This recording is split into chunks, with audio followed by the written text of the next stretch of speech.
technique, selon les métiers, on estime qu'il y a 8 à parfois 12 ans, certains disent, de formation de terrain après l'embauche à assurer. Voilà. Et ce qu'on nous demande vraiment, c'est de réussir à sortir des projets plus rapidement, d'optimiser les coûts et aussi, bien sûr, d'assurer une formation de qualité à tous nos collaborateurs, où qu'ils soient dans le monde.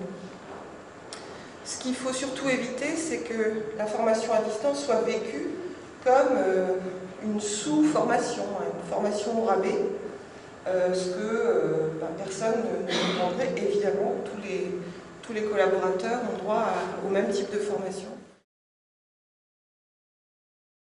On a fait des séries de DVD où en fait on avait un formateur dit principal, un formateur fil rouge, qui se déplaçait en filiale avec sa petite mallette de DVD et qui lui faisait présenter les films réalisés par d'autres experts. Il faisait ensuite le début du film, les exercices, etc. Donc ça, c'était une première tentative que l'on a faite, mais qui n'était pas complètement satisfaisante. Déjà parce que le format 100% vidéo est un format lourd, compliqué, avec des problématiques de post-production, de montage, etc., qui étaient un petit peu pas tout à fait satisfaisantes, justement qui ne répondaient pas vraiment à notre objectif de mettre rapidement en main des sessions de formation. En plus, la limite de la vidéo pure, c'est qu'on est passif, évidemment, puisqu'on regarde une vidéo, mais par contre, l'interactivité n'est pas présente. Nous avons donc choisi d'utiliser l'outil Scénario pour réussir à répondre à cet ensemble de contraintes. La chaîne éditoriale, c'est donc un système informatique qui va permettre de modéliser, de proposer des modèles pour pouvoir ensuite produire un contenu structuré et le publier sous différentes formes.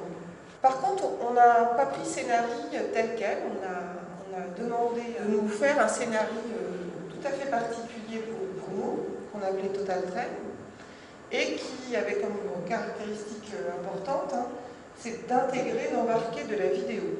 Par contre, on avait vu par les projets précédents que la vidéo n'était pas suffisante, évidemment, pour former les gens, et qu'il fallait ajouter une sorte de couche pédagogique, une interactivité.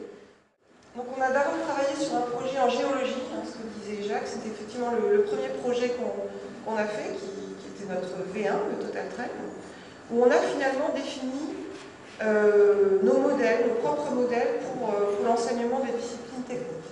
Donc les modèles, c'est qu'est-ce qu'un exercice, qu'est-ce qu'une étude de cas, qu'est-ce qu'un quiz, qu'est-ce qu'un module d'évaluation, qu'est-ce qu'un module de présentation.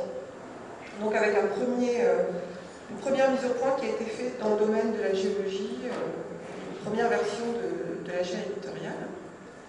Deuxième version de la chaîne éditoriale, on a non seulement intégré de la vidéo, mais de la vidéo synchronisée, donc synchronisée à des textes qui étaient des PowerPoint.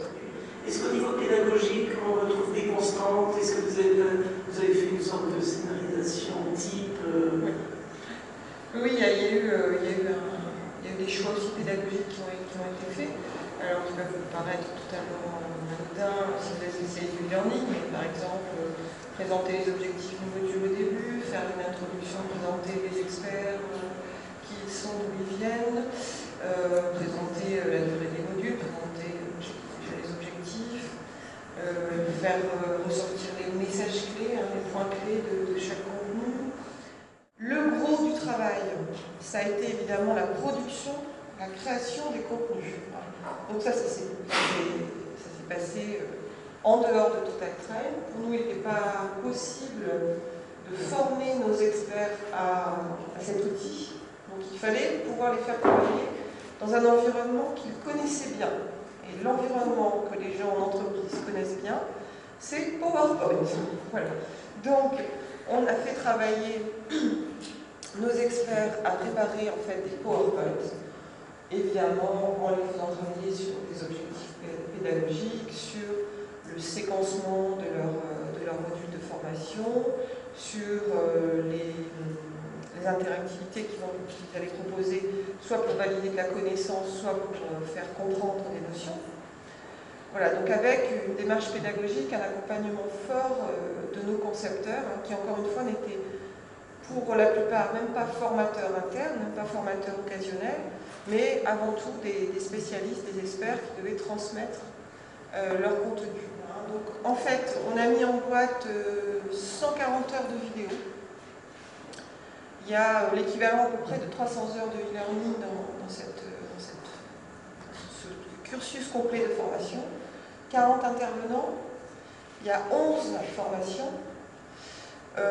La production a été faite sur 18 mois, donc 1 an de création des contenus en version originale, plus 6 mois pour créer les versions doublées, donc soit en français, soit en anglais, en dépendant des intervenants. Enfin, moi j'estime que c'est quand même une réussite, puisqu'on a réussi à produire cet important contenu en 18 mois en 2 langues, et avec 40 experts, avec une bonne évaluation aujourd'hui des stagiaires, des demandes spontanées qui nous arrivent, tous les gens qui arrivent en poste nous contactent, quand est-ce que je peux avoir mes accès au e-learning, donc c'est vraiment un vrai succès. Après, nous devons travailler sur l'évolution de l'offre, puisque l'idée c'était de partager les savoir-faire évoluent, donc il faut qu'on puisse mettre à jour les cours existants, ou créer de nouveaux cours, ça c'est déjà prévu pour 2012. Peut-être travailler sur d'autres modes de diffusion. Bien sûr, on peut penser au mobile, support mobile, on peut penser aussi à des modes de diffusion plus en séquence courte, type base de connaissances. Et puis on a commencé à avoir une demande côté apprenants, hein, donc qui, je rappelle, sont dispersés dans le monde, d'avoir peut-être un peu de collaboratif et d'échange, évidemment, avec tous ces experts, parce que là, ils les regardent, mais ils ne peuvent pas leur parler.